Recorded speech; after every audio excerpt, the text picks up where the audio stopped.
The first Sabbath or the first day of the week? Introduction.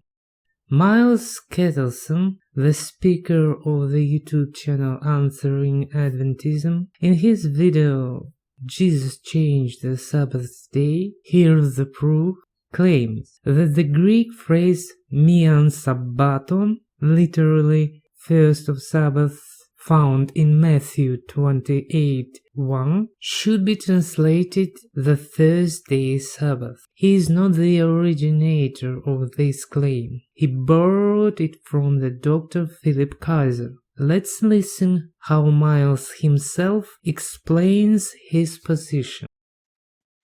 In fact, you guys love Martin Luther.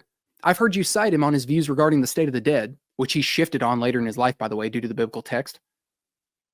Well, let's look at his translation of this verse, and then the mechanics around why he arrived at the conclusion that he did.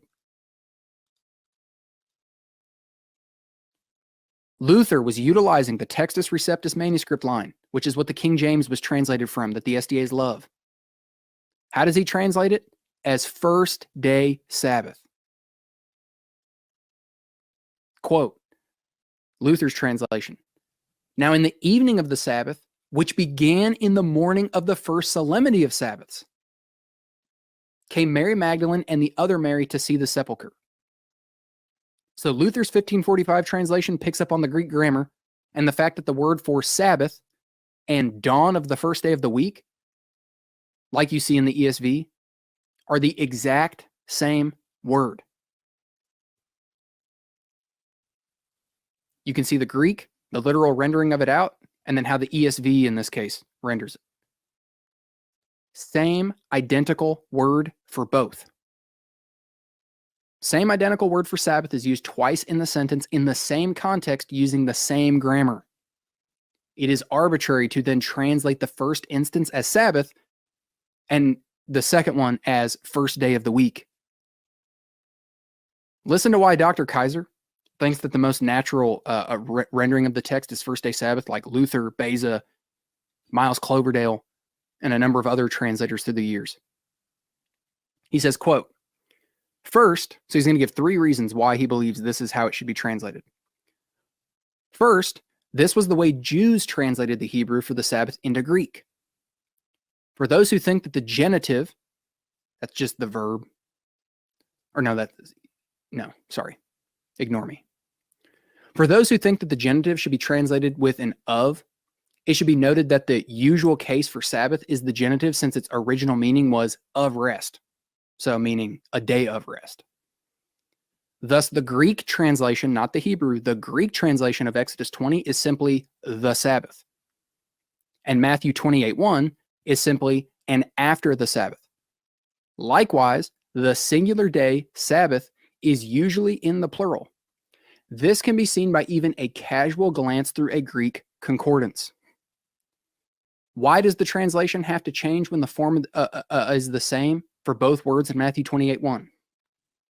While it is possible to paraphrase Sabbath as week, there's only one biblical text where such a paraphrase would be helpful, which is Luke 18:12.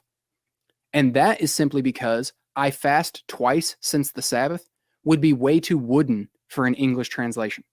Close quote.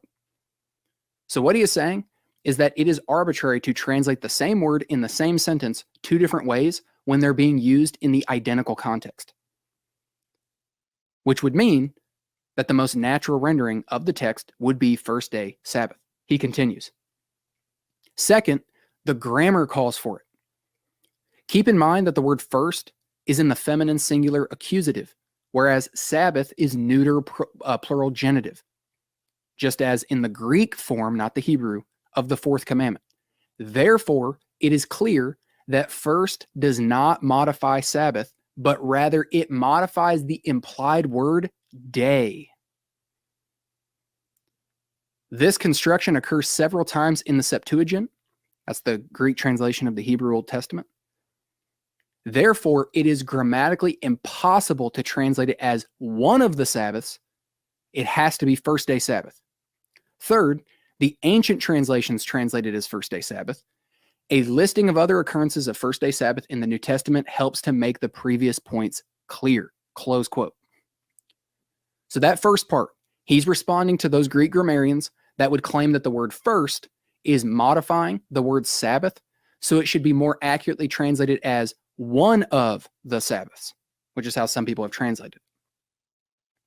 Dr. Kayser, on the other hand, argues that the word day is implied in the phrase Sabbath,